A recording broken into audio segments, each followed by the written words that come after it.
దోస్తులు నేనైతే ఇవాళ మీకు ఒక కొత్త ముచ్చట తీసుకొచ్చిన అబ్బా. ఇదైతే ముచ్చట చాలా మందికి తెలిసి ఉండవచ్చు, కానీ కొంతమందికి తెలియకపోయి ఉండవచ్చు. అందుకే ఈ ముచ్చట అయితే మీతో షేర్ చేస్తున్నాను. నాకు ఇవ్వాలనే కొత్తగా తెలిసిందన్నమాట. సో పిల్లలు ఉన్న ప్రతి ఒక్కరికైతే ఈ ముచ్చట అయితే మస్తు యూజ్ఫుల్ ఇన్ఫర్మేషన్ అన్నమాట. ఇక మనము ఒక ఊరు నుంచి ఇంకొక ఊరికి మనం వెళ్ళేటప్పుడు 1000 కిలోమీటర్లు ప్రయాణం చేస్తాం కదా. పిల్లలు అయితే మస్తు ఇబ్బంది పడతారు జర్నీలో. అయితే పెద్దవాళ్ళే ఇబ్బంది పడతారు, ఇక పిల్లలు ఇబ్బంది పడారా. మాకైతే కార్ లేనప్పుడు మా ఊరికి బస్సులో వెళ్ళే వాళ్ళం. మినిమం 6 గంటల జర్నీ పట్టేది. పిల్లలు అయితే అప్పుడు మస్తు ఇబ్బంది పడేవాళ్ళండి. ఇప్పుడు కార్ ఉంది కాబట్టి 4 గంటల జర్నీ అయితే పడుతుంది.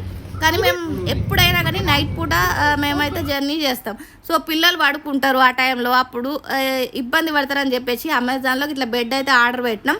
సో ఏం లేదు, ఇందులో ఎయిర్ ఫిల్ చేసుకొని అక్కడ పెట్టేసినాం అనుకోండి, బ్యాక్ సైడ్లో వాళ్ళ ఆరామ్సే ఏ ఇబ్బంది లేకుండా మన డెస్టినేషన్ వచ్చే వరకు మంచి నిద్ర పోతారు. ఇట్లాంటి ఇన్ఫర్మేషన్